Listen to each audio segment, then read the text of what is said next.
Sejam todos muito bem-vindos a mais uma transmissão do Instituto Vida para Todos. Tema geral: Gálatas, o único Evangelho, o Evangelho de Cristo. Mensagem 9: se somos de Cristo, somos também herdeiros segundo a promessa. Gálatas 3, versículos de 15 até 29. Damos graças ao Senhor pelas tantas bênçãos recebidas. E ontem mesmo nós tivemos algo inédito entre nós, uma conferência em São Bernardo do Campo, onde os irmãos tiveram pouco tempo para preparar, porque a conferência desse final de semana seria em Araguaína, Tocantins, e por algum motivo teve que adiar para segundo semestre desse ano. Aí surgiu uma vaga e os irmãos, da região resolveram pegar essa bênção e em pouco tempo conseguiram coordenar uma conferência ontem com 1000 pessoas, 1000 participantes. É algo inédito entre nós, além da conferência em São Paulo. Nunca tivemos uma conferência tão grande como esta, e os irmãos, claro que a Igreja de São Paulo ajudou, mas os irmãos do ABC estão muito contentes, todos envolvidos, todos trabalharam muito para que isso acontecesse, e o Senhor nos trouxe muita bênção ontem na palavra. E um dos pontos eu só queria mencionar a vocês, de que, de fato, depois que nós vimos no livro de Neemias os muros que foram reedificados, as portas assentadas, agora Deus, Ele está colocando todas as coisas em ordem na sua casa, na sua cidade, e nós realmente temos essa segurança de que hoje Deus governa a sua igreja por meio da sua palavra, e pouco a pouco as coisas vão sendo colocadas em ordem. E nós percebemos que não depende de quem corre nem de quem quer, mas de Deus, ele exercer a sua misericórdia. Isto é, irmãos, a obra de Deus acontece não pelo nosso esforço, não pela nossa capacidade, mas acontece pela palavra de Deus que dá direção, e a palavra tem um poder de acionar o Espírito para fazer milagres, para que a obra de Deus seja executada no nosso meio. Então nós estamos muito contentes que com essa base, essa base conseguimos avançar para uma nova fase, uma nova etapa da obra do Senhor. Isto é, já que não depende da minha capacidade e da sua capacidade, e que falta, irmãos, para o Senhor avançar ainda mais, falta é nós aplicarmos a nossa fé, ter mais ousadia, não é isso? Fazer as coisas, deixar que o Espírito possa fazer coisas fora da caixa, e nós precisamos romper as nossas limitações, para que o Senhor tenha a liberdade de avançar muito mais rapidamente do que nós permitimos que o Senhor avance. Por isso, graças ao Senhor, ontem nós falamos que nós ainda, até hoje, nós temos ainda várias igrejas não tão numerosas, e não com tantos recursos, mas irmãos, ontem o Senhor nos deu uma palavra de que não vamos mais ficar nos lamentando, ficar na síndrome de pequenez, síndrome de coitadinho, e que nós temos poucos recursos, não temos nada. Não, nós temos tudo. Nós temos a promessa de Deus, nós temos a palavra, Nós temos o poder de Deus, nós temos o Espírito, que é o próprio Deus, né, todo-poderoso. Ele pode fazer todas as coisas. Irmão, basta nós acionarmos esse poder pela fé na palavra de Deus. Portanto, irmãos, não há mais igrejas, né, igrejas fracas. Igrejas fracas são aquelas que não acompanham a palavra. Aquelas que acompanham a palavra, irmãos, se tornam fortes.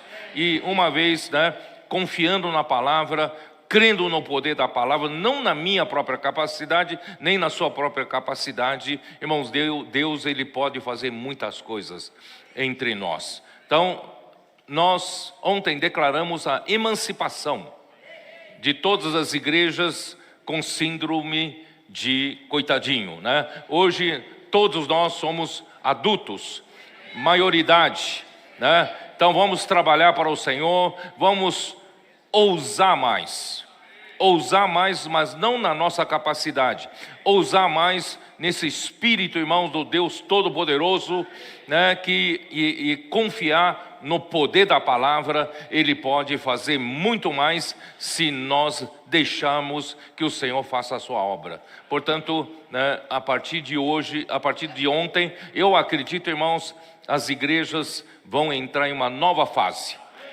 Não vamos mais ficar na nossa limitação. Vamos confiar na palavra, no Espírito, que fará a grande obra. Não sei se vocês sabem que Deus, ele faz todas as coisas pela palavra. Só que a palavra aciona o Espírito. Certo ou não? Gênesis 1, versículo 1, como diz: criou Deus, no princípio criou Deus os céus e a terra. E como ele criou? Pela palavra. Mas antes de ele falar a palavra, ele colocou em ação o quê? O Espírito, certo?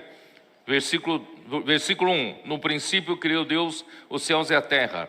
Versículo 2, a terra, porém, estava sem forma e vazia, havia trevas sobre a face do abismo e, irmãos, a esperança está nisso, e o Espírito de Deus pairava por sobre as águas. Irmãos, o Espírito está ali pronto para fazer a vontade de Deus, pronto para agir segundo a palavra. Então, versículo 3, disse Deus, a palavra saiu da boca de Deus, disse Deus, haja luz e houve luz. O Espírito operou, a palavra saiu, o Espírito operou e a luz surgiu. Então, irmãos, é assim que Deus trabalha. Por isso que Paulo pergunta assim, aquele que concede o Espírito. Vamos lá, vamos ler. Capítulo 3 de Gálatas. Primeiro, versículo 2. Quero apenas saber isto de vós. Recebestes o Espírito pelas obras da lei ou pela pregação da fé? Eu vou ler diferente. Eu quero apenas saber isso de vós. Recebestes o Espírito pelo seu esforço próprio, pela sua capacidade própria, ou pelo ouvir da fé? Irmãos, é pelo ouvir da fé, né? Ouvimos a palavra de Deus com fé e nós recebemos o Espírito. E o Espírito opera, tá? Aí mais claro ainda está no versículo 5. Aquele, pois, que vos concede o Espírito e que opera milagres entre vós, porventura o faz pelo seu próprio esforço, pela sua prática da lei, pela sua grande capacidade, pela sua eloquência, ou pelo ouvir da fé? Irmãos, é pelo ouvir da fé. Não é pela nossa capacidade que Deus concede o Espírito e o Espírito opera milagres. Portanto, consequentemente, não é pela minha capacidade. Assim, irmãos, nós, os líderes de cada igreja, estamos em iguais condições. Né, Ami? Já que não depende da minha capacidade, da sua capacidade, só que depende de quê? Depende da minha atitude para com a palavra de Deus, né? Do meu exercício da fé na palavra, não é isso? Aí o Espírito atua ou não atua. Portanto, irmãos, não depende mais da minha capacidade, mas da minha atitude para com a palavra de Deus, para a minha fé, né, para com o Deus Todo-Poderoso. Por isso, irmãos, daqui para frente, irmão, todos nós estamos em iguais condições, assim como individualmente, Pedro nos fala que nós recebemos uma fé igualmente preciosa. A fé que eu e você recebemos são de igual valor, não tem diferença.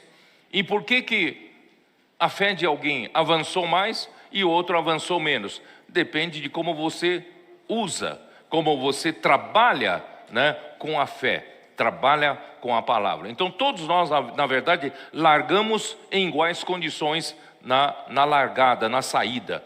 Mas, irmãos, alguns vão chegar antes. Por quê? Porque souberam trabalhar com aquilo que Deus lhe deu. Por isso, irmãos, vamos, a partir de hoje, vamos usar tudo que Deus nos deu e vamos trabalhar para o Senhor. Não na nossa capacidade. Vamos confiar na palavra, né? Vamos inculcar a palavra e vamos permitir que o Espírito opere milagres entre nós e acelere esse processo da realização da obra de Deus, irmãos, para apressar a volta do Senhor. Quem aqui quer apressar a volta do Senhor? Eu quero apressar a volta do Senhor.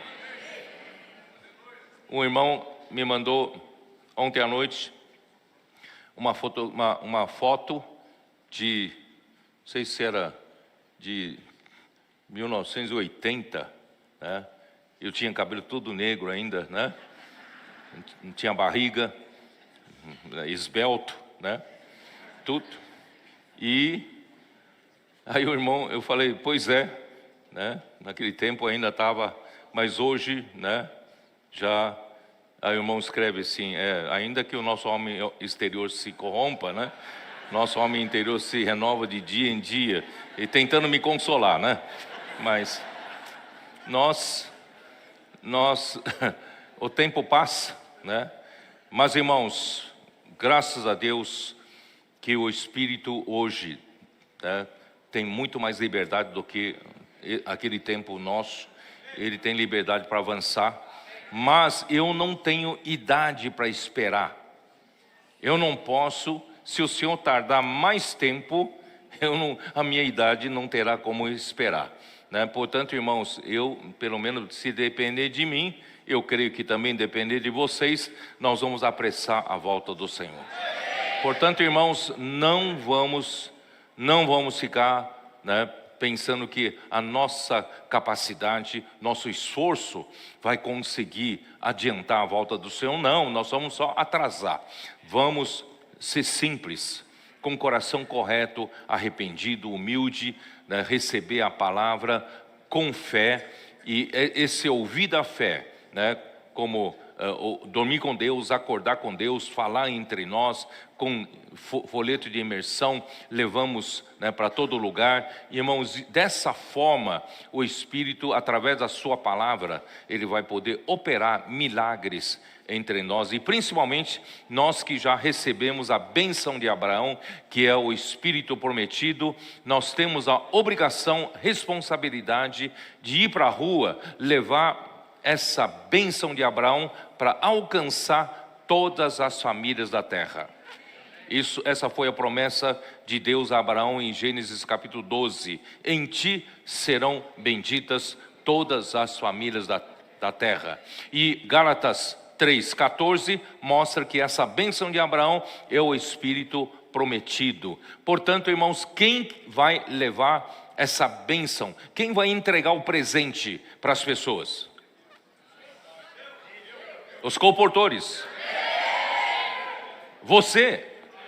Nós vamos fazer com que essa bênção de Abraão alcance as famílias, alcance as pessoas. Mas se nós não saímos para pregar, como nós vamos fazer alcançar, as pessoas alcançarem essa bênção de Abraão? Portanto, irmãos, a igreja tem essa missão. Nós temos que sair para levar a bênção de Abraão, né, para todas as famílias da terra. Esse é o evangelho do reino que nós pregamos, né, a toda a terra habitada até que venha o fim. Muito bem, vamos entrar na mensagem, né? capítulo 3, nós chegamos no versículo 15. Gálatas 3, 15. As promessas foram feitas a Abraão e ao seu descendente. A Bíblia é muito cuidadosa, aqui não usou plural, né? E os descendentes, aqui usa, né, a palavra no singular, ou descendência ou descendente, tá? Então, vamos ler o versículo 15. Irmãos, falo como homem, ainda que uma aliança seja meramente humana, uma vez ratificada, ninguém a revoga ou lhe acrescenta coisa alguma. Irmãos, ainda que na esfera humana você faz, né, uma aliança, essa aliança depois, uma vez ratificada, não tem mais como mudar. Está ali, foi feita, né? Então, essa aliança em grego, essa palavra aliança em grego também pode ser traduzida para testamento, pode ser traduzido para vontade, né? Que em inglês o testamento é will, né? Will é vontade. Então, pode ser traduzido para testamento, pode ser traduzido para vontade, pode ser traduzido para um pacto, tá? Então, Paulo considera a promessa que Deus deu a Abraão uma aliança, a qual não pode ser cancelada pela lei de Deus, que está no versículo 17. E digo isto, uma aliança já anteriormente confirmada por Deus, a lei que veio 430 anos depois, não a pode abrogar, de forma que venha a desfazer a promessa. Quer dizer, a lei não tem poder para anular, não tem poder para cancelar a promessa que Deus fez a Abraão, tá? Nas promessas, versículo 16, ora, as promessas foram feitas a Abraão e ao seu descendente. Não diz e aos descendentes como se falando de muitos, porém como de um só. E quem é esse um só descendente de Abraão? E ao seu descendente, que é Cristo. Então, a promessa que Deus fez a Abraão é para ele e o seu descendente Cristo. Em outras palavras, foi dada a promessa para Abraão, mas o cumprimento dessa promessa viria com Cristo, certo? Muito bem, então vamos lá. Nós podemos ver isso, que essa palavra em todo registro, em Gênesis 12, abra ali a sua Bíblia, por favor, em Gênesis 12, você vai ver que essa palavra está sempre no singular, né? 12, versículo 7. Apareceu o Senhor a Abrão, ele disse, darei à tua descendência esta terra, darei à tua descendência. Na verdade, eu darei essa descendência, na verdade, espiritualmente falando, é o descendente, Cristo. E também no capítulo 17 de Gênesis, versículo 8, dar-te-ei e a tua descendência a terra das tuas peregrinações, toda a terra de Canaã em possessão perpétua, e serei o seu Deus. Também Gênesis 24, versículo 7.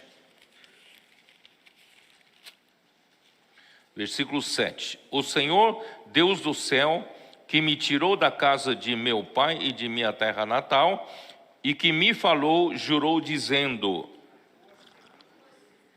a tua descendência darei esta terra, ele enviará o seu anjo, que te há de preceder, e tomará de lá esposa para meu filho. Então, a promessa que Deus deu com relação à possessão da terra, tomar posse da terra, foi a Abraão e ao seu descendente, ou sua descendência. Isso para indicar que a sua o seu cumprimento seria Cristo, capítulo 3, versículo 29 de Gálatas. Vamos voltar para Gálatas, capítulo 3, versículo 29.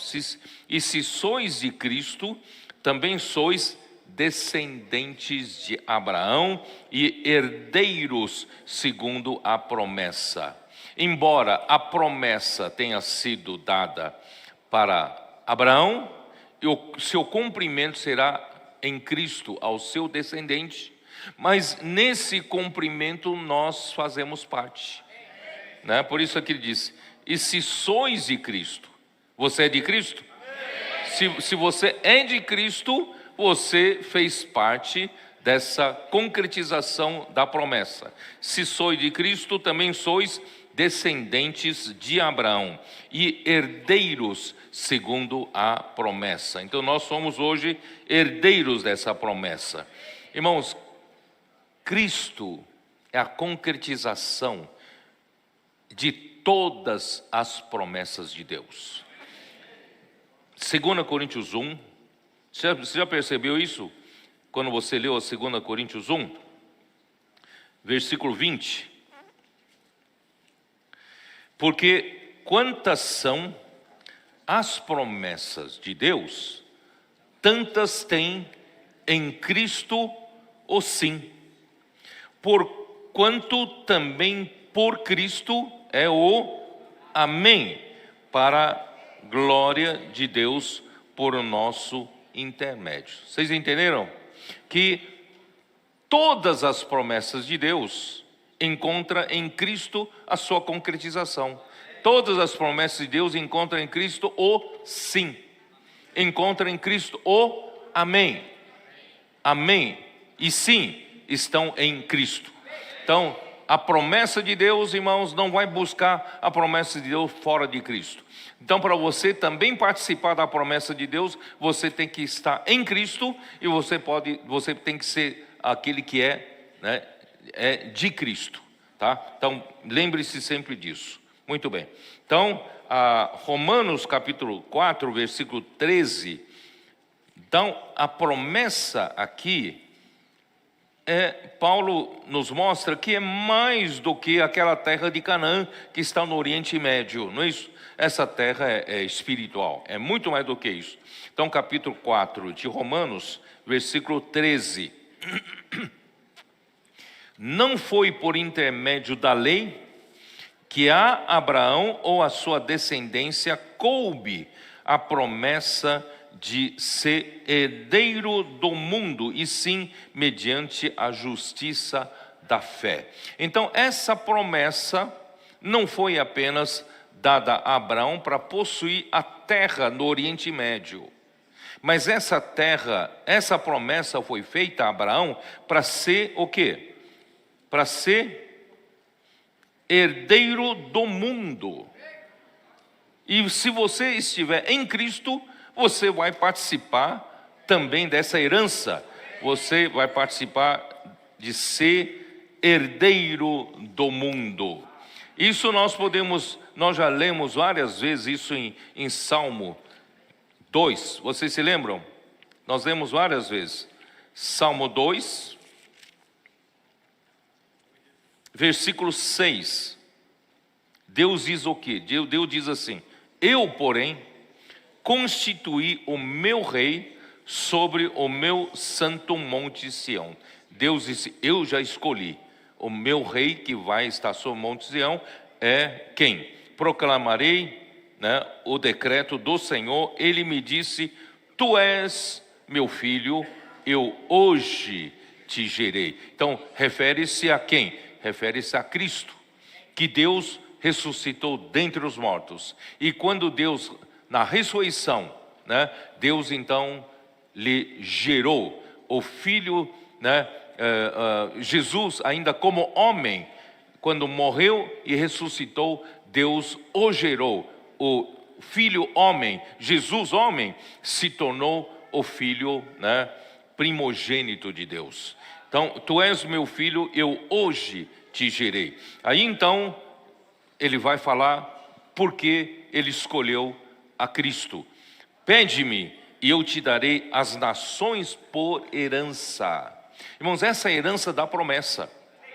Eu te darei as nações por herança, e as extremidades da terra por tua possessão. Você vai possuir isso tudo, tá? E com vara de ferro as regerás e as despedaçarás como um vaso de oleiro. Irmão, Deus vai entregar para Cristo herdar o mundo todo. E se você pertencer aos da fé, você vai herdar juntamente com Cristo, tá? E Hebreus capítulo 11, versículo 1. Capítulo 1, versículo 2. Hebreus 11.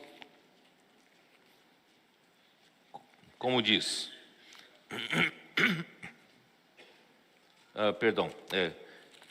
Hebreus 1, versículo 2. Nesses últimos dias, nos falou pelo Filho, a quem constituiu herdeiro de todas as coisas, pelo qual também fez o universo. Então Deus constituiu Cristo como herdeiro de todas as coisas. Então a promessa de ser herdeiro do mundo está em Cristo. Ele prometeu a Abraão, mas concretizou-se em Cristo. E Deus quer colocar você em Cristo. Toda a promessa feita a Abraão, concretizada em Cristo, Deus quer que você participe, faça parte. Por isso, irmãos, como é importante a gente continuar vivendo no ouvir da fé. E nós vamos viver não só, né, doutrinariamente em Cristo, mas nós vamos viver com a realidade da fé em Cristo. Muito bem. Então, a promessa de entrar na boa terra hoje é dada para a igreja. Hebreus capítulo 4. Hebreus capítulo 4. Temamos, pois, versículo 1. Temamos, portanto, que sendo-nos deixada a promessa de entrar no descanso de Deus, suceda parecer que algum de vós tenha falhado. Então Deus deu a nós, a igreja, a promessa de entrar no descanso de Deus. Na sombra do Velho Testamento, Deus fez o povo de Israel entrar na boa terra e possuir a boa terra. Só que figuradamente ou espiritualmente, irmãos, Deus quer levar a igreja para essa boa terra. Não é mais física. Essa boa terra é entrar para o descanso de Deus. Porque também a nós foram anunciadas as boas novas, como se deu com eles. Mas a palavra que ouviram não lhes aproveitou, visto não ter sido acompanhada pela fé naqueles que a ouviram. Olha como é importante, irmãos, nós hoje ouvimos a palavra diligentemente, com atenção e ouvir com fé. Por isso nós precisamos aprender a praticar o ouvir da fé. Então temos que ouvir, exercitar nossa fé e crer para tomar posse da promessa, tá? Nós, porém, que cremos, entramos no descanso conforme Deus tem dito, tá? Aí então, se você continuar lendo aqui, tá? Eu não tenho tanto tempo aqui. Vamos lá para versículo 6, tá? Versículo 6. Visto, portanto, que resta entrarem alguns nele, e que por causa da desobediência não entraram aqueles aos quais anteriormente foram anunciadas as boas novas. Irmãos, se você ouvir e obedecer a palavra de Deus, você vai entrar no descanso de Deus. Mas se você ouvir e não obedecer, desobedecer, você não vai entrar na boa terra, tá? Versículo 7, de novo, determina certo dia, hoje, falando por Davi, muito tempo depois, segundo antes fora declarado, hoje, se ouvides a sua voz, não endureçais o vosso coração. Ora, foi falado, né? Falando por Davi, Mas Davi já estava na boa terra. Vocês entenderam? Então aqui não se refere à boa terra no Oriente Médio. Aqui essa boa terra é espiritual. Deus quer nos dar, na sua promessa, Deus prometeu nos dar em Cristo, tá? Por isso, versículo 8 diz: ora, se Josué lhes houvesse dado descanso, não falaria posteriormente a respeito de outro dia, já que o Josué levou as 12 tribos de Israel possuírem a terra boa de Canaã, mas Deus não estava satisfeito com aquilo. Deus quer anunciar como uma boa nova, tem um outro dia, tem um repouso, um descanso reservado para o povo de Deus. Está reservado para você. Você quer tomar posse? Portanto, resta um repouso para o povo de Deus. Porque aquele que entrou no descanso de Deus, também ele mesmo descansou de suas obras, como Deus das suas. Irmãos, se a gente hoje viver na realidade da fé, pelo ouvir da fé, essa palavra, irmão, essa palavra nos leva para a realidade da fé, isto é, nós não confiamos na nossa força da carne, não confiamos no nosso esforço, na nossa capacidade em fazer as coisas para Deus, não, nós confiamos na palavra.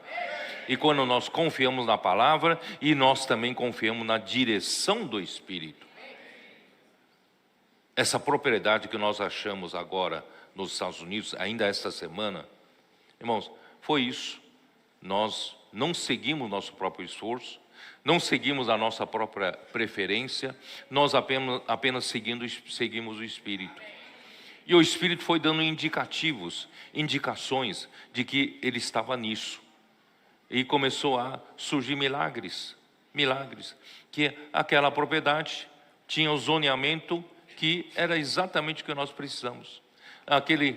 O financiamento, foi o banco nos deu a melhor taxa que nunca imaginamos ter, e também o vendedor, de repente, por conta própria, baixou em $200 mil. Quer dizer, não, tudo isso nós vimos da mão do Senhor, irmão, nós apenas ficamos no descanso. Nós confiamos em Deus, seguimos o Espírito, seguimos a palavra, e o Senhor foi fazendo tudo. Irmãos, essa é a nossa vida cristã. De um lado, nós nos esforçamos, mas esforçamos o quê? Para entrar no descanso. Entendeu? E o resto Deus faz. Então, como é gostoso trabalhar no descanso de Deus. Por isso lá em Êxodo 33, eu havia falado para o Senhor: Senhor, não tenho capacidade nenhuma de conduzir o povo de Deus, até a boa terra de Canaã. Eu não tenho essa capacidade, mas o Senhor falou, a mesma promessa ele falou para Moisés, eu irei contigo, e como é que é? A minha presença irá contigo e te darei descanso. Então, quando nós temos a presença do Senhor, nós temos descanso. Não precisamos nos esforçar. Pelo contrário, se a gente ficar usando nosso esforço humano, vamos suar muito, trabalhar muito e não ter resultado. Então vamos trabalhar no descanso. Por isso no versículo seguinte Paulo diz assim, pelo menos eu presumo que Hebreus foi escrito por Paulo, Versículo 11: esforcemo-nos, pois, por entrar naquele descanso, a fim de que ninguém caia segundo o mesmo exemplo de desobediência. Nosso esforço não está em nossa capacidade própria, nosso esforço está em entrar no descanso. O que é esforçar-se para entrar no descanso? Ouvir da fé, crer na palavra, não é isso? Crer que o Espírito é capaz de fazer a obra e não nós, e o Senhor faz, E porque a palavra de Deus é viva e eficaz e mais cortante do que qualquer espada de 2 gumes, e penetra até o ponto de dividir a alma e o espírito. Muitas vezes as coisas da alma e as coisas do espírito nós as confundimos. Nós achamos que é a mesma coisa. Não é. A alma são as coisas da alma, espírito são as coisas do espírito. Somente a palavra de Deus é capaz de nos fazer discernir e dividir juntas e medulas, e apta para discernir os pensamentos e propósitos do coração. O que cada um pensa, irmão, o que cada um tem de propósito no coração, só mesmo Deus pode discernir através da sua palavra. Portanto, irmãos, muitas vezes a gente pensa que tem coração puro para o Senhor, a palavra chega e nos ilumina, ainda nós verificamos que ainda temos muitas impurezas no coração, não é isso? Muitos propósitos no coração, né, que não são puros. Então, graças a Deus, irmão, a palavra de Deus nos limpa, nos purifica, tá? Ó Senhor Jesus. Vamos lá, vamos continuar. E, irmãos, o descanso de Deus é no último dia, tá? Deus, ele, em Gênesis 1, ele criou todas as coisas em 6 dias.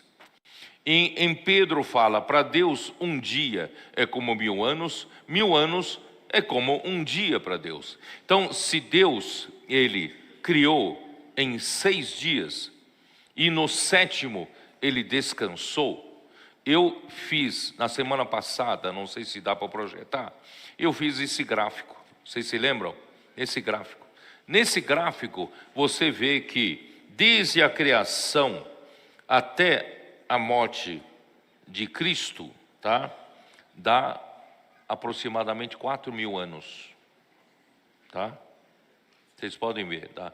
Eu vou, se os irmãos não acharam, eu vou dizer para vocês aqui, né? Pelo menos naquela cronologia que nós adotamos, a criação do homem está em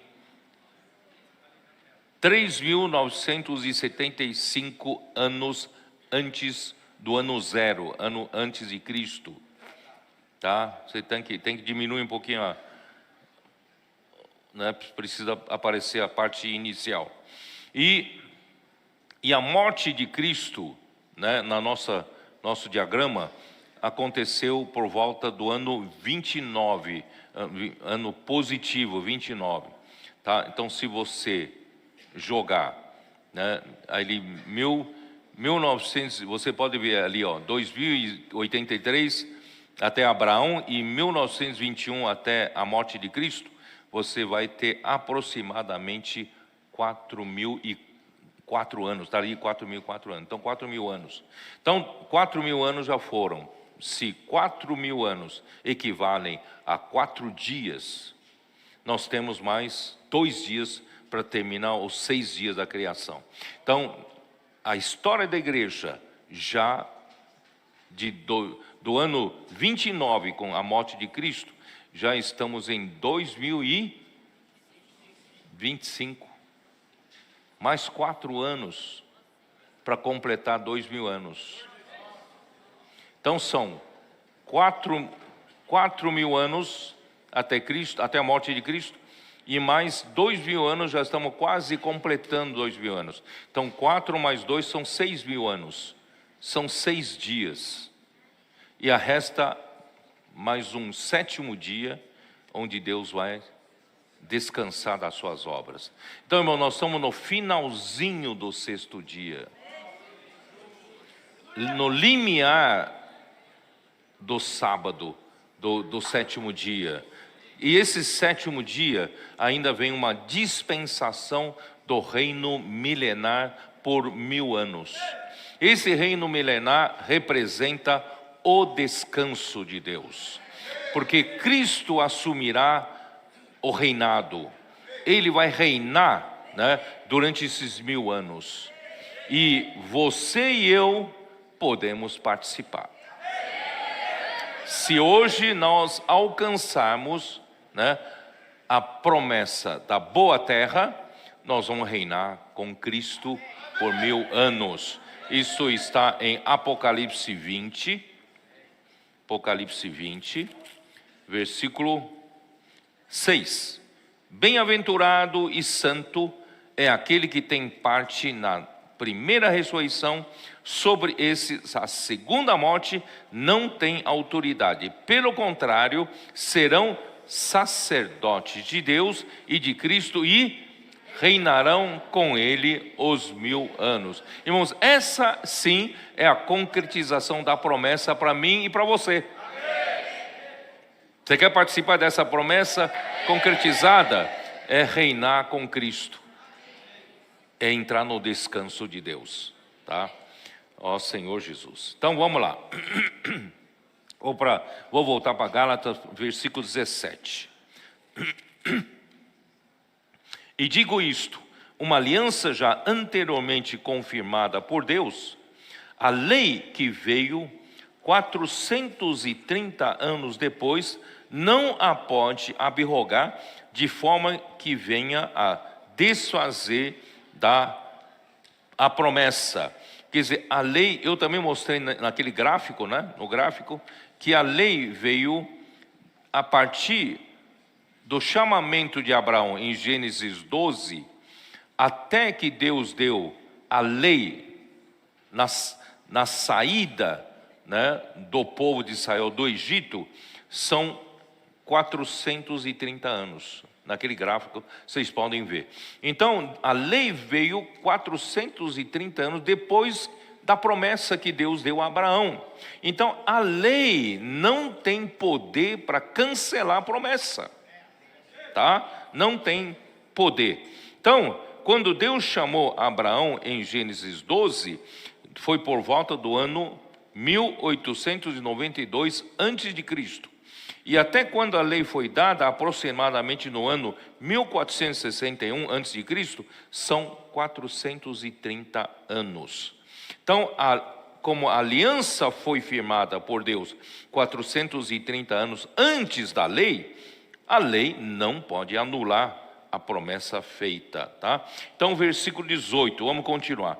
Porque se a herança provém de lei, já não decorre de promessa, mas foi pela promessa que Deus a concedeu gratuitamente a Abraão. Irmãos, a herança que Deus prometeu não provém da lei. Você guardando a lei, praticando a lei, não vai alcançar a herança. A herança está na esfera da promessa, tá? Deus deu a promessa a Abraão gratuitamente, sem exigir nada em troca. Eu vou explicar um pouco melhor isso, tá? Então, versículo 19, né? Qual, pois, a razão de ser da lei?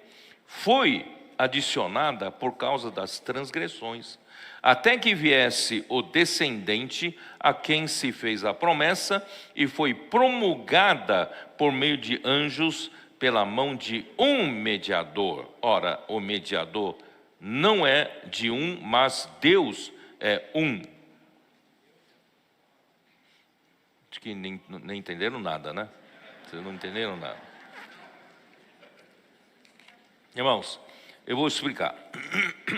Primeiro, a lei exige que o homem trabalhe, guarde a lei, pratique a lei, para conseguir um mérito, para conseguir um salário, tá?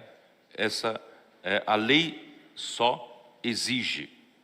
E só que pela lei ninguém é justificado, porque ninguém consegue pôr em prática todas as coisas escritas na lei. Isso está no capítulo 3, versículo 10, daqui, ó. Nós já limos isso. Todos quantos, pois, são das obras da lei, estão debaixo da maldição, porque está escrito: maldito todo aquele que não permanecer em... Aqui está escrito: todas as coisas. Em todas as coisas escritas no livro da lei para praticá-las. Em outras palavras, você quer ser justificado pela lei, você precisa praticar, atender todas as coisas do livro da lei. Todas, 100%. Se você pratica 99% e falhar em 1%, você é maldito. Então essa é a maldição da lei. Então todo homem é maldito por causa disso, né? Então, mas mas a justiça da fé, né, nós vimos, é concedida ao que não trabalha, porque a sua fé é atribuída para a justiça. Está em Romanos 4, 3 a 5, nós já lemos isso. Assim a herança foi concedida gratuitamente a Abraão pela promessa. Tá? Então, qual foi a razão da lei? Foi adicionada por causa da transgressão. Quer dizer, se o homem não tivesse transgredido contra a palavra de Deus, não haveria necessidade da lei. Mas o homem transgrediu contra a palavra de Deus. Deus disse: da árvore do conhecimento do bem e do mal não comerás. Mas a serpente induziu Eva e também Adão a comerem da árvore. Por quê? Porque a árvore era desejável para dar entendimento. O homem quer buscar entendimento fora Deus. Deus quer governar o homem pela vida, mas o homem quer buscar o entendimento para seguir pela sua própria lógica. Irmãos, o homem vive na esfera do certo e errado, vive na esfera do tempo e do espaço. A nossa mente raciocina, né, pela sequência lógica, pela nossa lógica. Irmãos, nós nunca vamos alcançar, né, as coisas de Deus. Estão em outra esfera. Então, somente na fé se alcança. Por isso, irmãos, Deus não queria que o homem comesse da árvore do conhecimento do bem e do mal, para não cair em julgar as coisas nessa esfera terrena. Deus quer levar o homem para outra esfera. Deus quer levar o homem para a esfera da vida de Deus. Por isso Ele quer que o homem coma da árvore da vida. No entanto, o homem errou, transgrediu contra a palavra de Deus, e em lugar de conseguir praticar o bem, receber o discernimento do bem e do mal, mas depois Romanos 7 mostra que o bem que o homem quer fazer não faz, mas o mal que o homem não quer fazer, acaba fazendo. Quer dizer, entrou na armadilha e no engano de Satanás, né? Nós temos hoje a capacidade de discernir o bem e o mal, claro, entre aspas, né? E nós não conseguimos fazer o bem. Então nós estamos debaixo da escravidão do pecado. Então o pecado entrou no mundo por causa da desobediência de um homem, e a morte também entrou, a morte passou para todos os homens e todos pecaram. Por isso, irmão, para Deus, para preservar o seu povo no Velho Testamento, Ele deu a lei, para poder guardar esse povo por um tempo, por uma dispensação provisória. Então a lei não veio para ficar para sempre. A lei é provisória. A lei é por uma só dispensação, até que venha Cristo. É isso que o povo de Israel não entendeu. Senhor Jesus.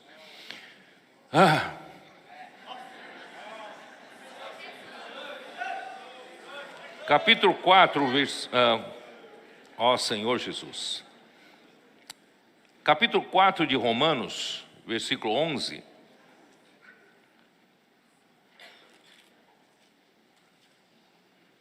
E recebeu o sinal da circuncisão como selo da justiça da fé que teve, quando ainda incircunciso, para vir a ser o pai de todos os que creem, embora não circuncidado, a fim de que lhe fosse imputada a justiça. O que quer dizer isso? Quer dizer que a promessa foi feita a Abraão, porque ele é o pai de todos os que creem.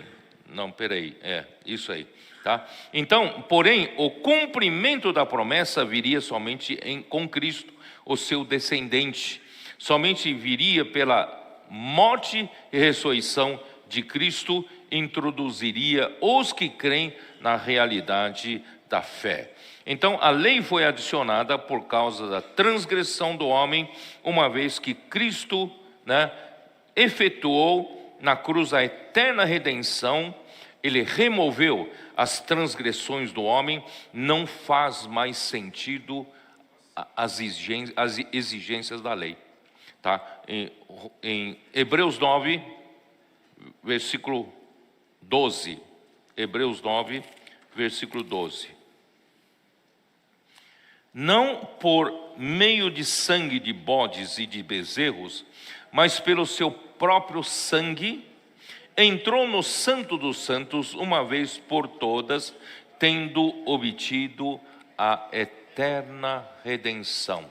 Cristo então realizou a eterna redenção, não com sangue de animais, mas pelo seu próprio sangue. Ele realizou a eterna redenção. Isso quer dizer o quê? Ele removeu as nossas transgressões. Ora, se a lei foi introduzida por causa das transgressões, e quando Cristo removeu as transgressões, os que são da fé, os que estão em Cristo, irmãos, já estão livres da lei. Vocês entenderam?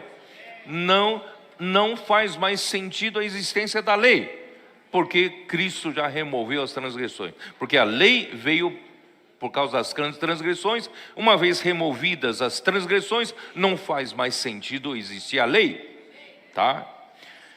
Ó Senhor Jesus. Bom, agora, irmão, quero explicar uma coisa maravilhosa aqui para vocês. Vamos lá. Tá. Gálatas 3, né? Versículo 19 e 20, tá? Eu já li, mas eu quero dizer assim, a lei foi promulgada por meio de anjos, pela mão de um mediador. E o versículo seguinte, acho que ninguém entendeu. Ora, o mediador é de um, não, o mediador não é de um, mas Deus é um. É difícil entender isso. Acho que você não entendeu nada, Amir. Não entendeu nada.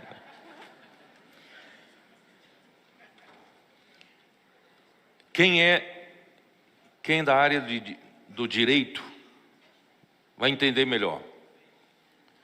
A lei foi dada, né? A lei foi dada por meio de anjos e pela mão de um mediador. A lei precisa de um mediador. Por quê? Porque a lei é um contrato entre duas partes. Né, Rodrigo? Billy, né? A lei é um contrato entre duas partes. E as duas partes têm responsabilidades, têm deveres, têm obrigações. Ambos têm que cumprir. E quem vai verificar se estão cumprindo é o mediador. Por isso que em todos os contratos você tem o fórum onde deve ser discutido quem é o juiz que vai discutir a causa. Então é o mediador. Então a lei precisa de um mediador, e um mediador homem, não é Deus. Mediador homem. Vocês estão entendendo? Então a lei exige suas obrigações, suas responsabilidades. Se você não cumpre todos os itens da lei, você está errado, você não cumpriu a lei, você está debaixo da maldição, tá? E a promessa? A promessa não precisa de mediador. A promessa é unilateral. A promessa só tem uma parte. Responsabilidade de uma parte, de quem fez a promessa.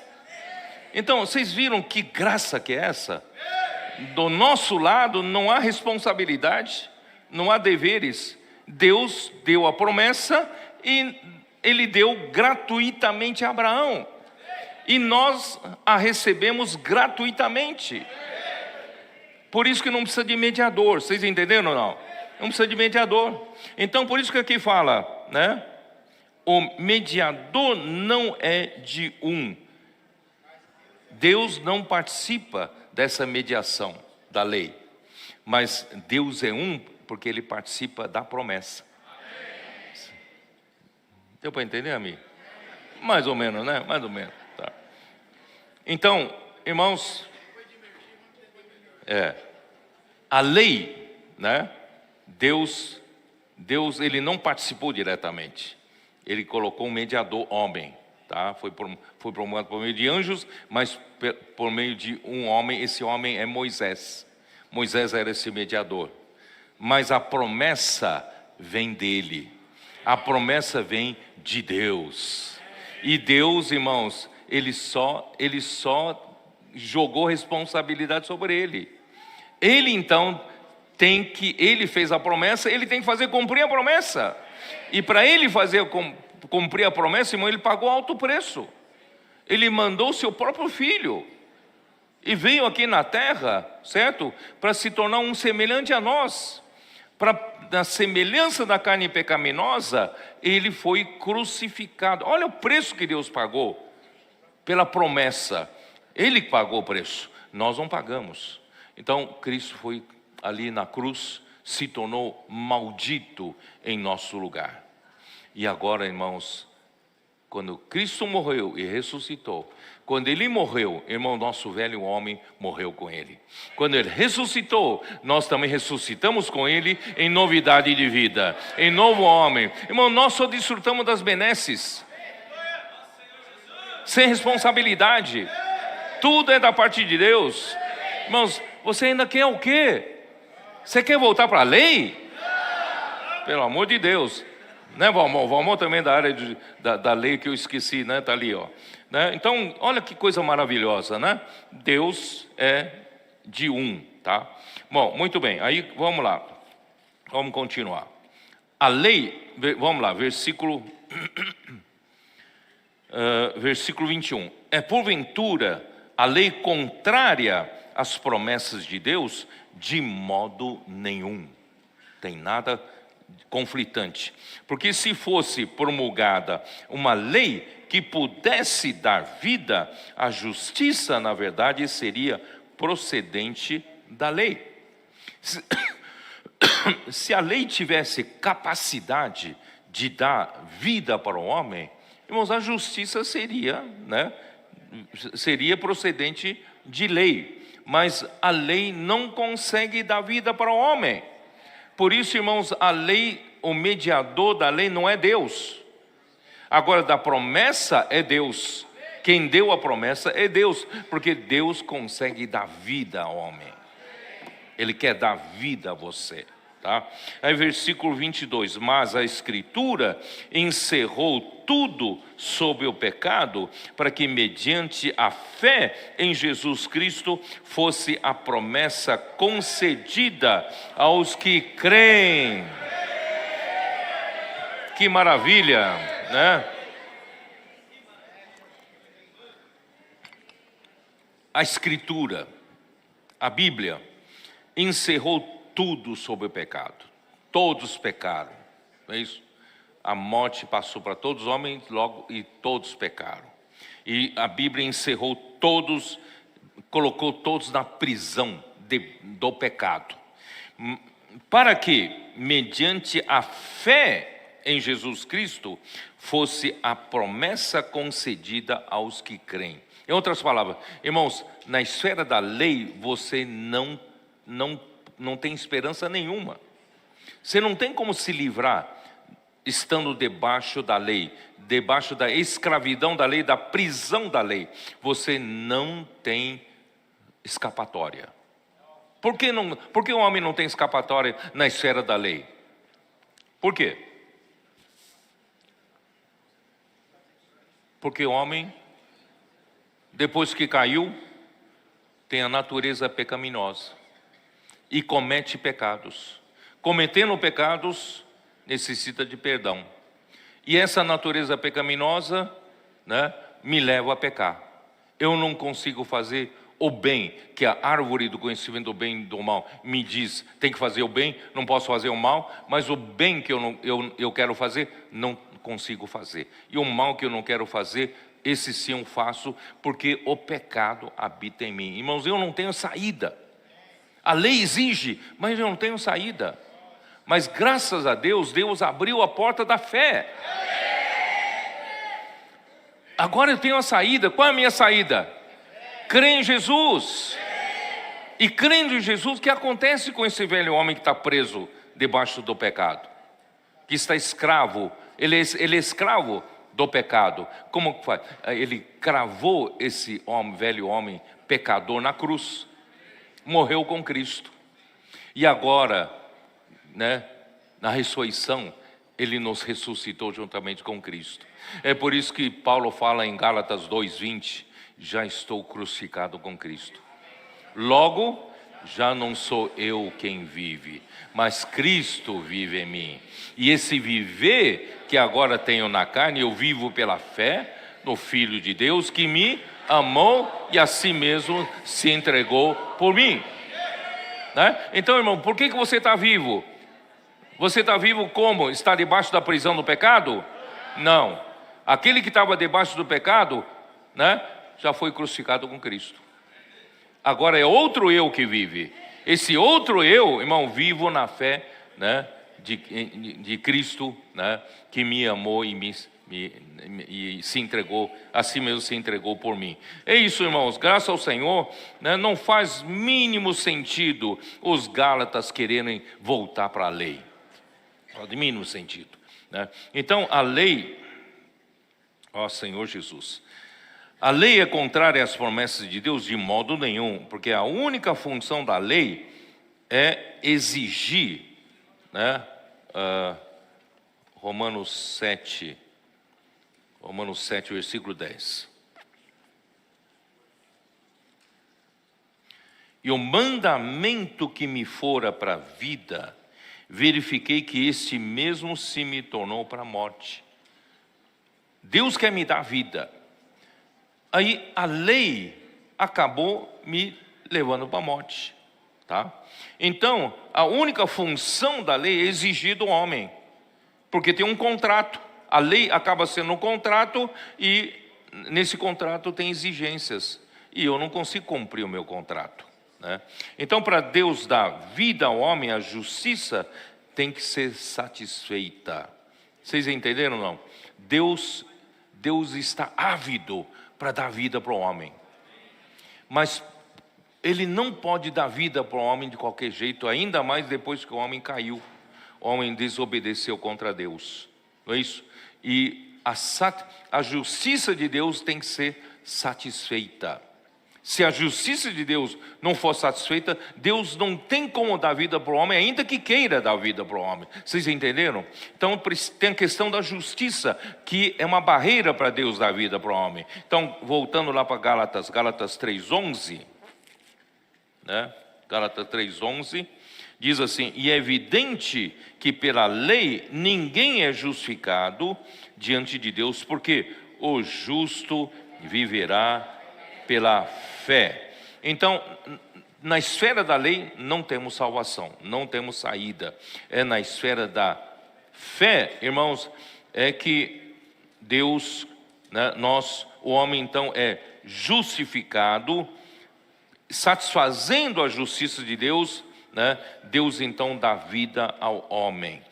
Romanos 5:17, ali deixa claro que o homem, pela desobediência de um só homem, versículo 17, se pela ofensa de um e por meio de um só reinou a morte, muito mais os que recebem a abundância da graça e o dom da justiça reinarão em vida por meio de um só, a saber, Jesus Cristo. Uma vez satisfeita a justiça, irmão, Deus então pode dar vida. Deus dando vida, nós vamos reinar em vida por meio de Jesus Cristo. Versículo 19, né? Porque como pela desobediência de um só homem, muitos se tornaram pecadores, assim também, por meio da obediência de um só, muitos se tornarão justos. Irmãos, uma vez Deus nos considerando justos, Ele pode dar vida para nós, tá? Aí toda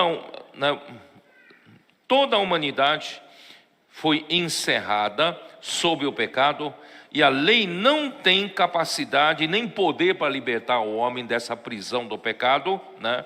E a fé em Cristo Jesus é o único meio para os que creem receberem a promessa. Aí vamos para versículos 23 a 25, vamos lá. Agora vem a parte boa aqui, ó. Mas antes que viesse a fé, estávamos sob a tutela da lei e nela encerrados para essa fé que de futuro haveria de revelar-se.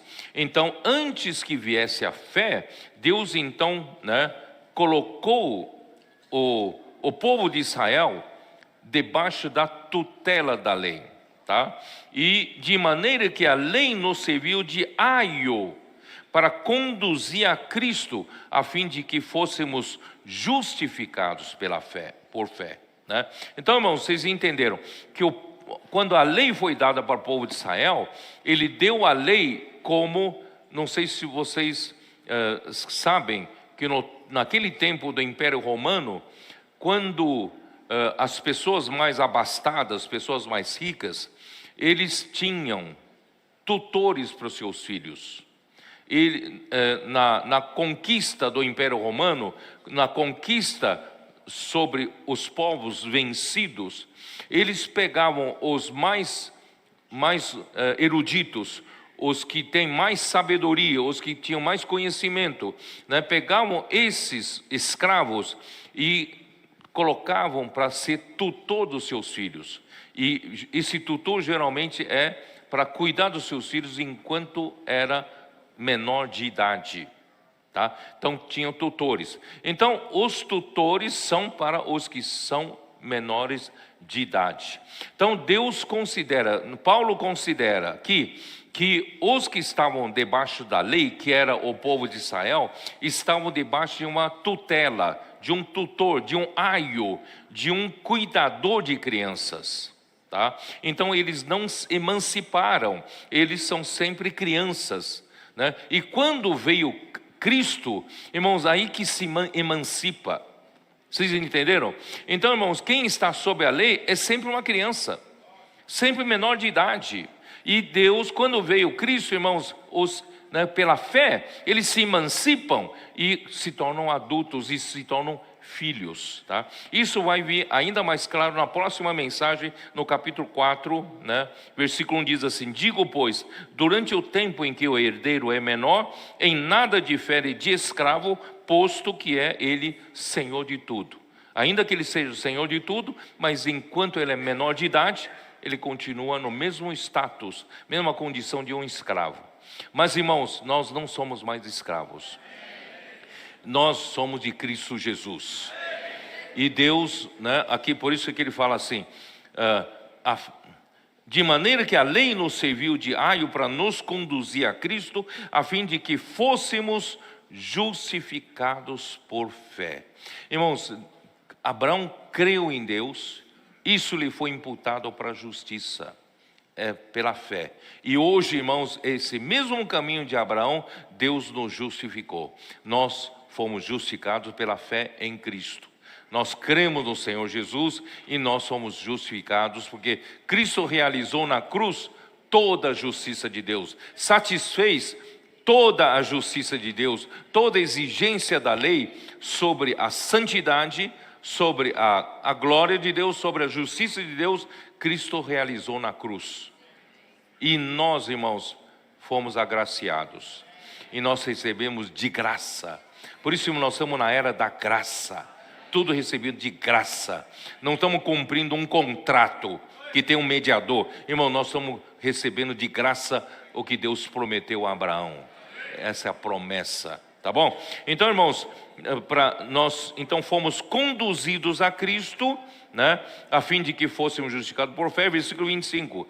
Mas tendo vindo a fé, já não permanecemos subordinados ao aio. Você já é maior de idade, você não precisa mais do aio, não precisa mais do cuidador de menores, né? E versículo 26, pois todos vós sois filhos de Deus mediante a fé em Cristo Jesus. Na esfera anterior da lei, nós não éramos declarados como filhos de Deus, mas em Cristo, agora nós fomos emancipados, nós somos declarados filhos de Deus. Filho de Deus, por quê? Também somos herdeiros de Deus. Herdeiros de Deus, tá? Porque todos quantos fostes batizados em Cristo Jesus, de Cristo vos revestistes. Então a lei no Antigo Testamento serviu de um aio para guardar o povo de Israel.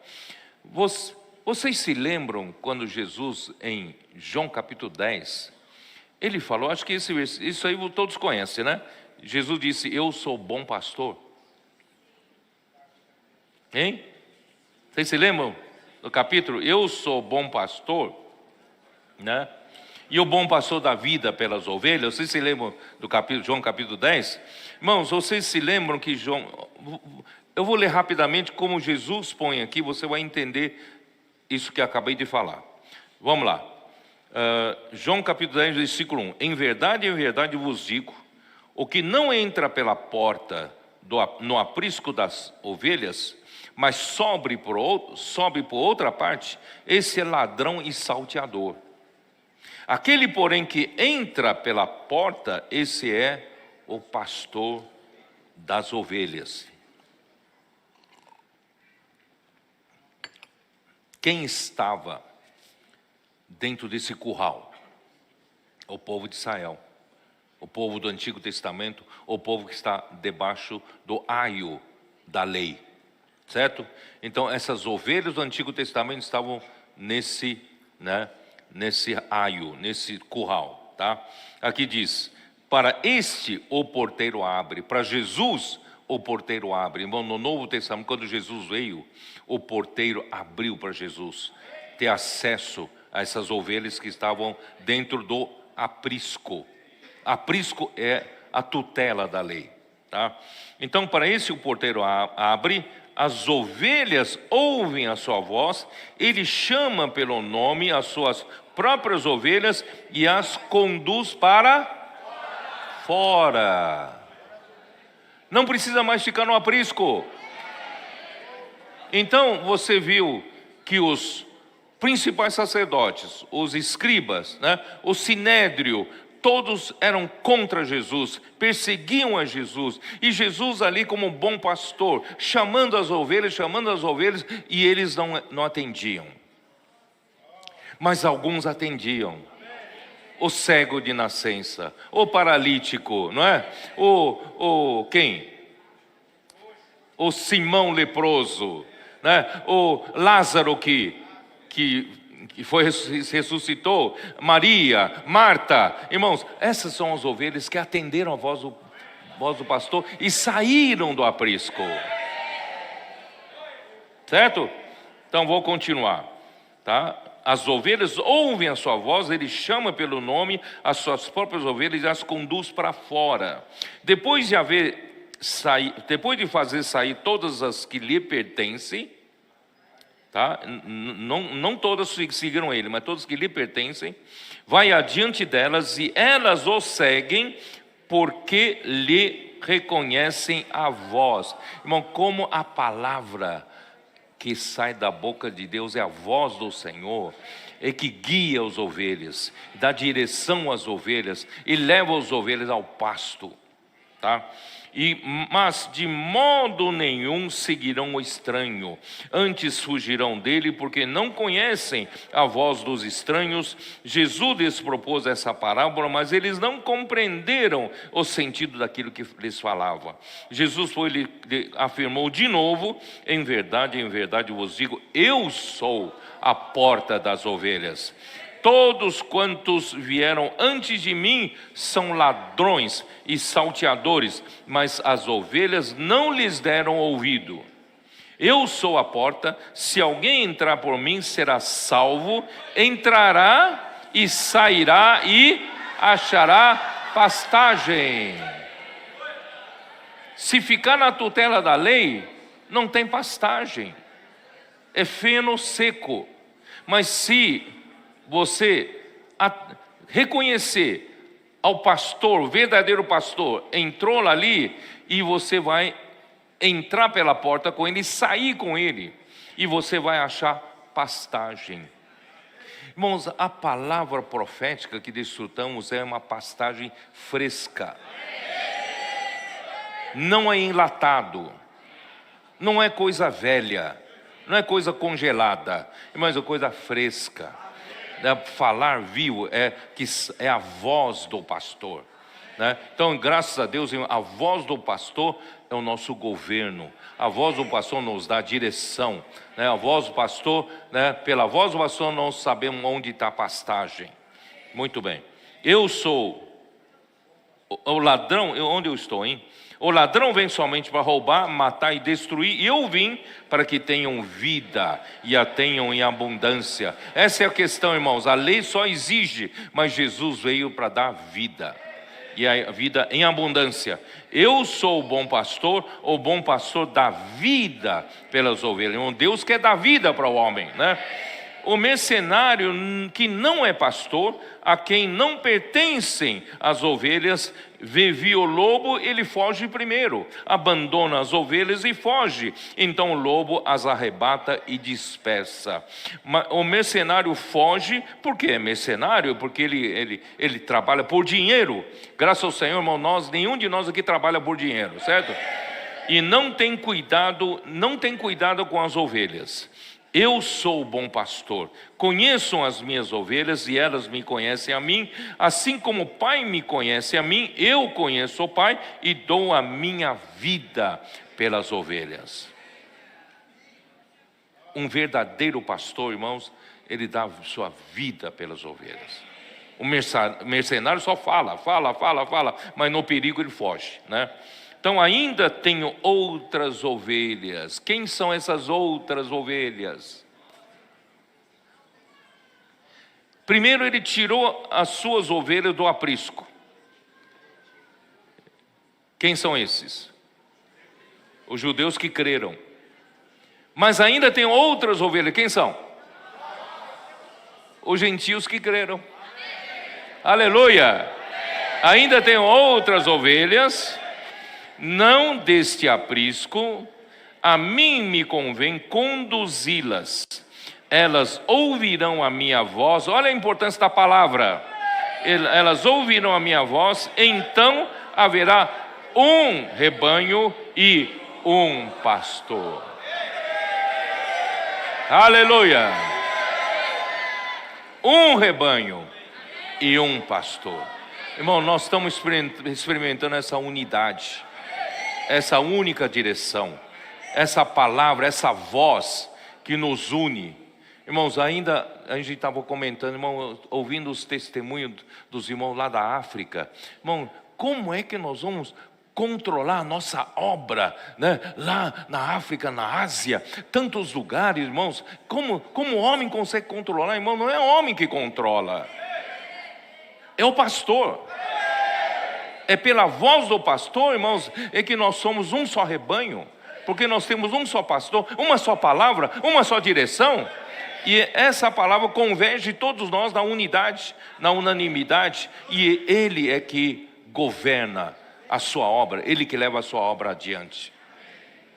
Hoje recebemos notícia, irmãos, Japão está tendo um novo começo. Eles não tinham sequer tempo para reunir uma vez por mês, né? A reunião deles era uma vez por mês, porque todos trabalham, então não tem tempo para nada.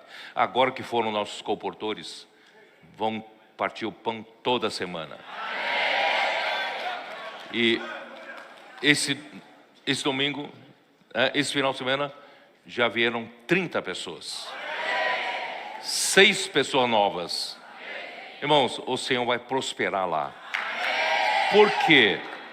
Porque nós somos capazes? Não. Porque a voz do pastor está conduzindo, está chamando, e as que são dele estão vindo, né? Irmãos, e a Coreia, a equipe da Coreia foi fazer a missão, a viagem missionária até o sul da Coreia do Sul. E, né, nós queremos que ali tem muitas pessoas que o Senhor escolheu, e nós vamos achar. Vamos levar a bênção de Abraão para a Coreia do Sul, em todo lugar. Irmão, em todos os países da África, irmãos, é maravilhoso. Os adolescentes, né, a palavra profética, isso está acontecendo, irmãos. Homem nenhum consegue controlar isso. É o pastor. Eu sou o bom pastor, né? E tem um só rebanho, haverá um só rebanho, um só pastor. Irmãos, essa realidade, dessa unidade está entre nós, graças a Deus. E a lei então nos serviu, irmãos, de aio, tá? Eu já expliquei isso, eu não vou falar aqui, ó.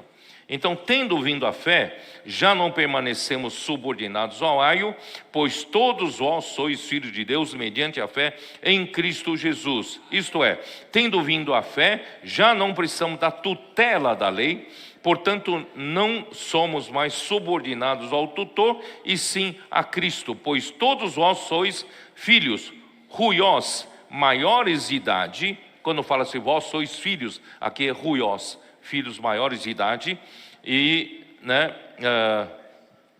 mediante a fé, os escolhidos de Deus no Velho Testamento eram considerados crianças que precisavam de tutores, e agora os do Novo Testamento são considerados filhos maiores de idade para herdar a bênção de Abraão como espírito prometido. Gálatas 3, versículo 14. E versículo 27, porque todos quantos fostes batizados em Cristo, de Cristo vos revestistes. Irmãos, o batismo não é meramente um rito, não é meramente um ato formal, mas o batismo é antes uma realidade da nossa identificação com Cristo na sua morte e na sua ressurreição. Esse é o significado do batismo.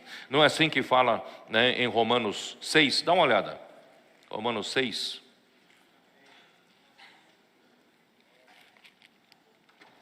Romanos 6, versículo 3, começando pelo versículo 3, que diz o quê?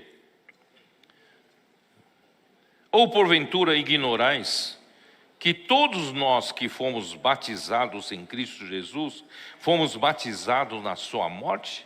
Irmãos, é uma realidade espiritual, não é meramente um rito, tá? E fomos, pois, sepultados com ele na morte pelo batismo, para que, como Cristo foi ressuscitado dentre os mortos, pela glória do Pai, assim também andemos nós em novidade de vida. Tendo essa realidade, eu já estou livre da escravidão da lei, estou livre da escravidão do pecado, porque o meu velho homem já morreu com Cristo, e hoje eu vivo pela ressurreição de Cristo em novidade de vida, tá? Então esse é o significado, porque se fomos unidos com Ele na semelhança da sua morte, certamente o seremos também na semelhança da sua ressurreição, sabendo isto, que foi crucificado com Ele o nosso velho homem, para que o corpo do pecado seja destruído e não sirvamos mais o pecado como escravos. Aleluia! Tá? Então o batismo é uma realidade espiritual que ocorreu no momento em que cremos. Quando você creu, essa realidade espiritual aconteceu com você. Porque senão você não teria nem a justificação para receber a vida de Deus. A prova é que quando você creu em Jesus, a realidade do batismo, em outras palavras, o Espírito Santo já te batizou. Você sabia disso ou não? Você foi batizado pelo Espírito Santo, por quê? Porque você já ganhou toda a realidade do batismo. O seu velho homem morreu com Cristo, e você hoje, Deus te deu um novo homem, e você vive pela fé em Cristo. Por isso que no dia em que você creu em Jesus, você já mudou, você já é outra pessoa. E para que o batismo nas águas? É uma confirmação de uma realidade espiritual. Eu fui batizado pelo Espírito Santo, aconteceu comigo tudo isso que está descrito em Romanos 6, de 3 até 6. Irmãos, eu, por obediência à verdade, né, aqui em Marcos 16 fala, crê e for batizado, né? Precisamos crer e ser batizado. Então o batismo nas águas, irmãos, é uma confirmação do que aconteceu espiritualmente comigo, tá? Muito bem, então, e todos nós, irmãos, 1 Coríntios 12, 13. 1 Coríntios 12, 13.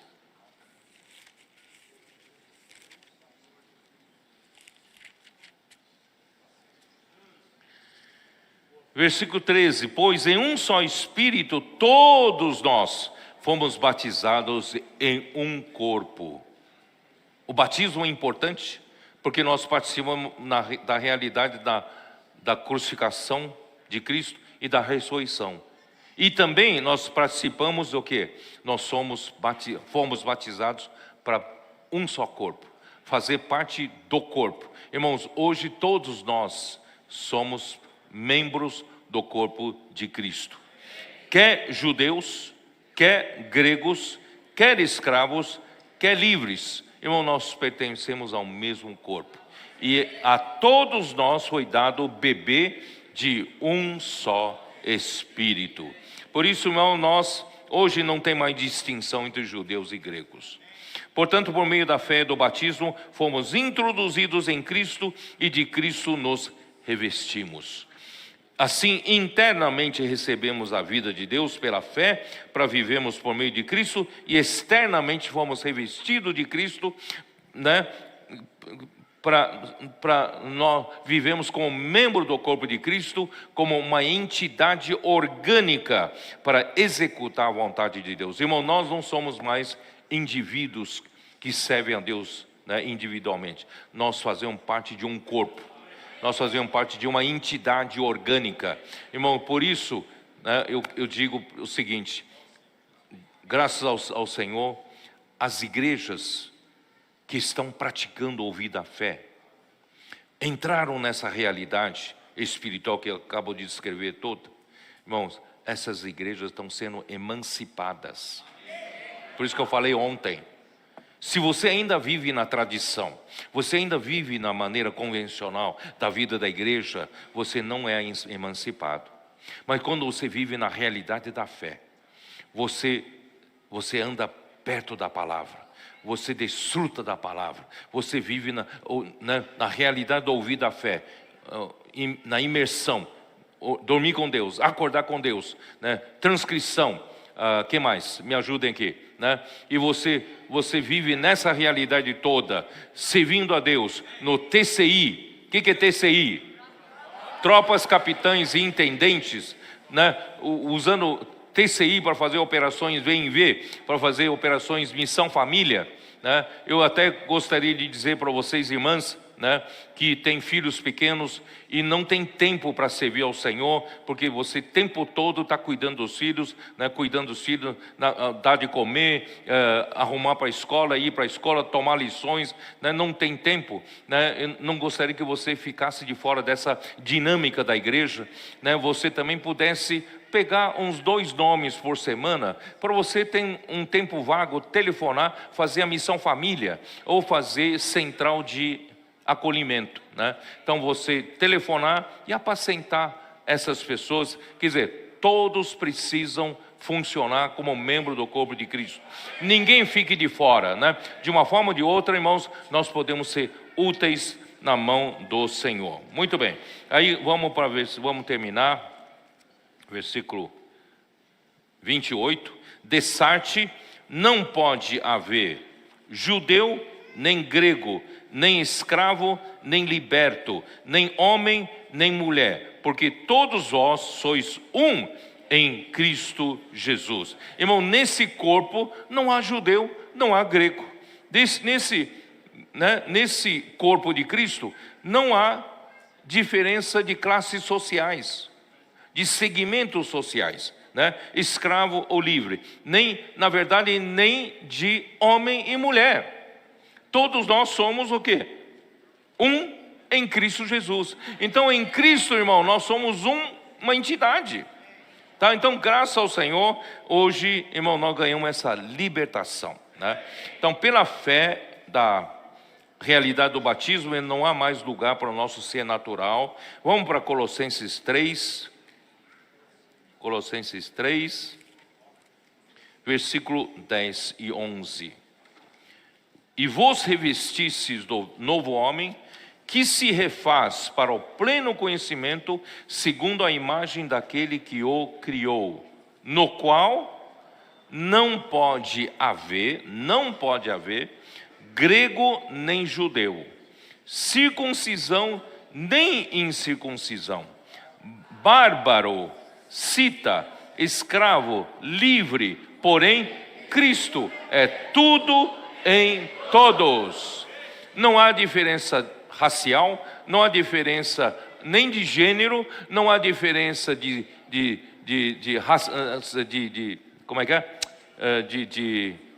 segmento, classe social, né?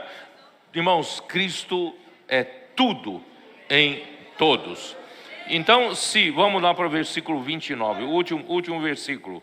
E se sois de Cristo, também sois descendentes de Abraão e herdeiros segundo a promessa. Irmãos, as promessas foram feitas a Abraão e ao seu descendente, e que é Cristo. Portanto, irmãos, a única maneira de você participar das promessas é estar em Cristo, unindo-se a Ele, tá? Irmãos, assim herdamos a bênção de Abraão, que é o Espírito prometido, em quem estão todas as bênçãos espirituais, e o Espírito Santo da promessa. Só vou ler esse último versículo, últimos 2 versículos, Efésios 1, versículo 13 e 14.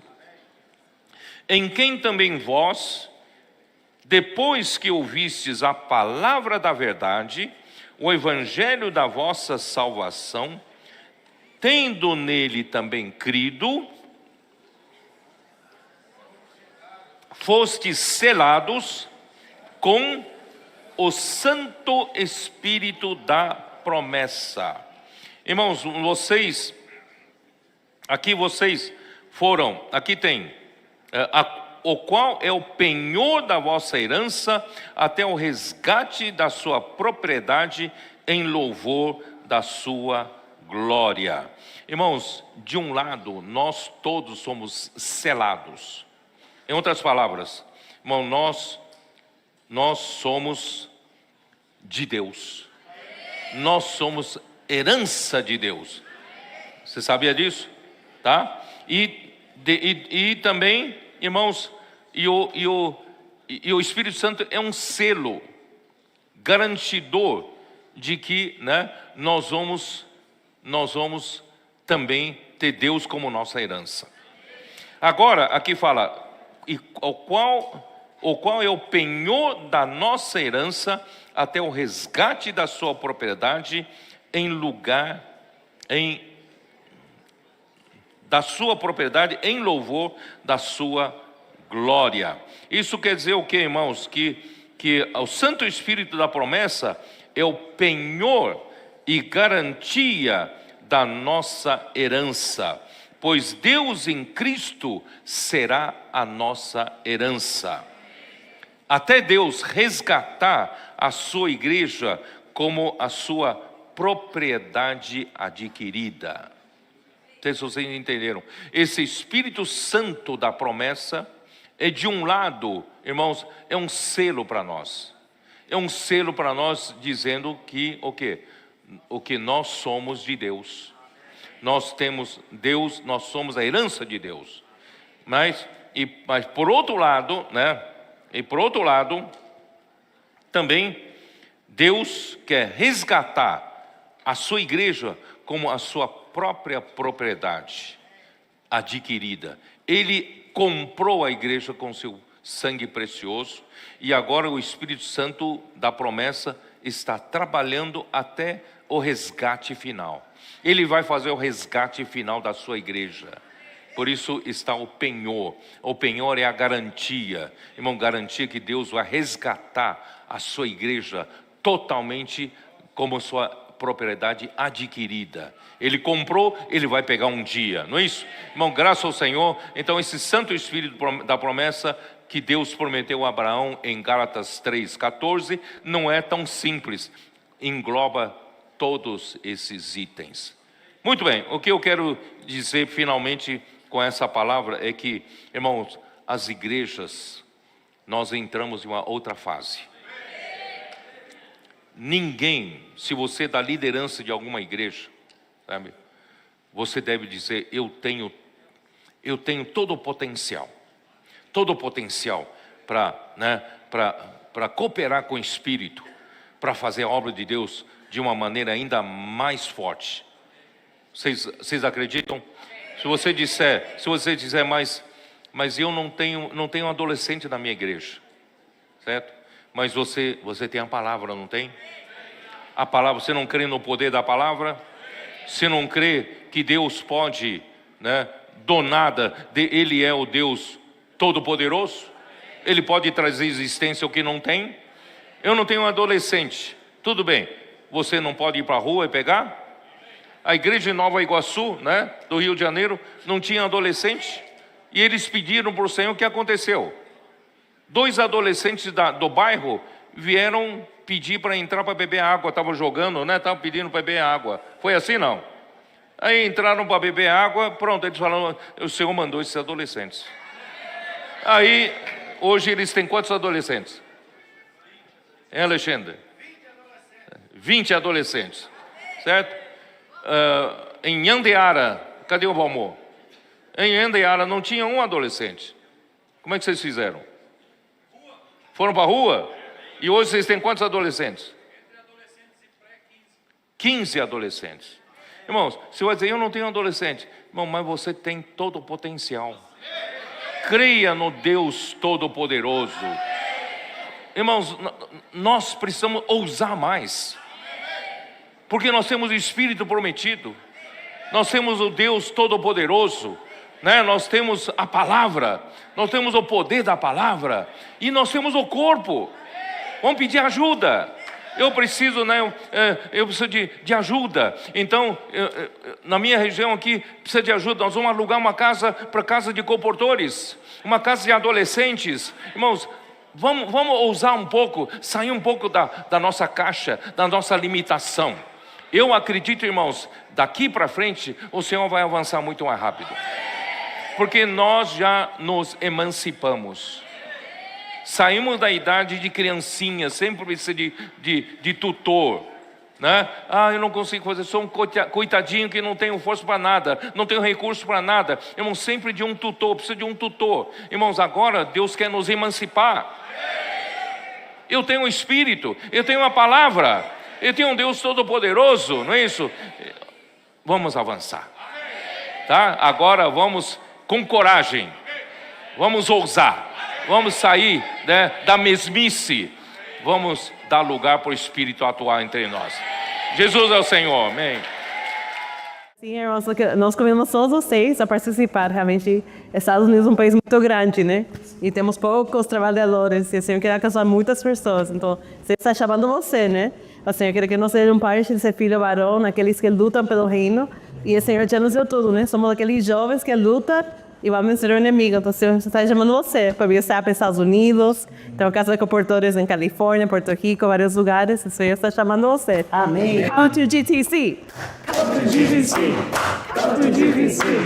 Come to GTC. Senhor Jesus, Senhor, nós te louvamos, Senhor, pela tua obra, Senhor, pelo avanço do Evangelho, Senhor, porque a tua glória está sendo expressa em nós, Senhor, tem nos enchido dessa glória. Senhor, abençoa cada um que está nos assistindo, Senhor, que a tua palavra, Senhor, que a circulação da vida, Senhor, possa alcançar essa pessoa, Senhor, que ela possa se tornar um missionário, Senhor, que ela possa fazer o CEAP, Senhor, que ela possa fazer o PAC, Senhor, que ela possa se posicionar pelo Senhor, Senhor, e apressar a tua volta. Abençoa a obra em toda a terra. Em teu santo nome. Amém.